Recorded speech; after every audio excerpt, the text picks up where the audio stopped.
ભરૂચ અને અંકલેશ્વર પંથકમાંથી એક ચોંકાવનારો છેતરપિંડીનો બનાવ સામે આવ્યો છે. લગ્નના બહાને લોકોને નિશાન બનાવતી લૂંટેરી દુલ્હન ટોળકી સક્રિય હોવાનો ખુલાસો થયો છે. માત્ર 5 દિવસમાં જ 3 યુવતીઓ લાખો રૂપિયાની રકમ અને સોના ચાંદીના ગહણા લઈને ફરાર થઈ જતા લોકોમાં ચકચાર મચી છે. મળતી માહિતી મુજબ અંકલેશ્વર ભરૂચ પંથકમાં લગ્નના નામે છેતરપિંડી કરતી એક ટોળકી સક્રિય હોવાનું સામે આવ્યું છે.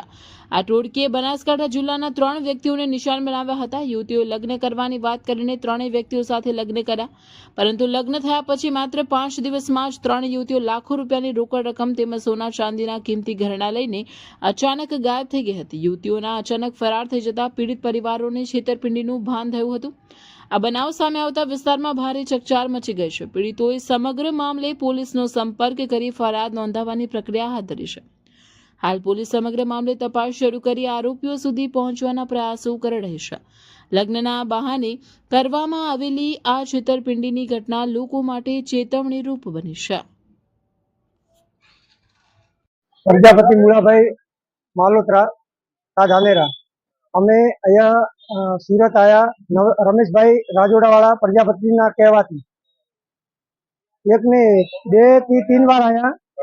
तीसरी વાર અમારે લગ્નનું પાકું થયું અને સુરતમાં જઈ નકલી સોગંદનામા કરાવી છોકરીને મૂકી અમારી સાથે 3 દિવસ પછી છોકરી અમદાવાદથી ભાગી ગઈ હતી. 2,30,000.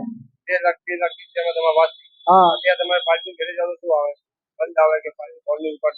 नहीं बात थी थी हमारे 2,50,000 ની. અમે 2,30,000 ભર્યા, 20,000 રૂપિયા બાકી છે. આરોપી કોણ કોણ છે? અત્યારે આરોપી મેન રમેશભાઈ રાજોડા વાળા પ્રજાપતિ અત્યારે નવસારી રહે છે. એમને ફોન કર્યો તો કે છોકરી આવવા તૈયાર છે. બીજો આરોપી ગોવિંદભાઈ દેસાઈ. ક્યાં ગામનો છે? એ સિયોરી. કેટલા પાર્ટી હંગાત આવું થયું છે? અમારા 4 પાર્ટી હતી. હા, અત્યારે 3 પાર્ટી હાજર છે. તમે ફરિયાદ પોલીસ સ્ટેશનમાં આપી કે આપવાની છે? અમે ફરિયાદ નહીં આપી. અમારા પહેલા જે બનાવ બન્યો એને ફરિયાદ આપી છે, પણ અમે એના ભેગા જ છીએ. મારું નામ ગોકુળભાઈ પ્રજાપતિ છે.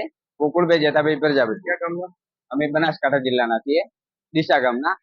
આ છે મારા શાળા. એમની જો અહીંયા લગ્ન કરાવ્યા હતા તો અંધારા ગામ છે, લગ્ન કરાવ્યા અંધારા ગામમાં. તો અમે 3,05,000 રૂપિયા આપ્યા. છોકરી 4 દિવસ અમારે ત્યાં રહી અને પછી અહીંયા મરણનું બાનું કાઢી અને છોકરી પાછી બોલાવી. હવે 2 મહિને થઈ ગયા, છોકરી મૂકતા નથી. 2 દિવસ 4 દિવસ 2 દિવસ 4 દિવસ આમ કરતા કરતા 2 મહિના કાઢી નાખ્યા. અને જે અમારા કોન્ટેક્ટમાં હતા એ બધા ગોવિંદભાઈ છે, સોનુબેન છે, દરિયામાસી. ગોવિંદભાઈ નવગણભાઈ નામ છે એનું, ઓરિજિનલ નામ નવગણભાઈ છે. નવગણભાઈ શિવરીના, બનાસકાંઠામાં શિવરી ગામ છે, એ આના છે. નહીં લાગતો ફોન, બ્લેક લિસ્ટમાં નંબર નાખી દીધા. બીજો સોનુ છે, એને અમને બ્લોકમાં નાખી દીધા.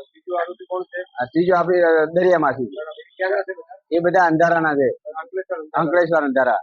ત્યાં તો અમને ગયા તો ત્યાં કોઈ મળતું નથી. અને એમ 4 આટા મારે. એમનું હું સુરત રહું છું, સુરત થી 4 આટા મારે તોય મને કઈ મળ્યું નથી.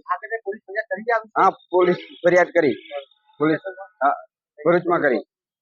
હા, ભરૂચમાં કરી પોલીસમાં ફરિયાદ. પણ હવે સાહેબ ચેક કરે છે. હા, 2 દિવસ રોકાવાનું કીધું સાહેબ.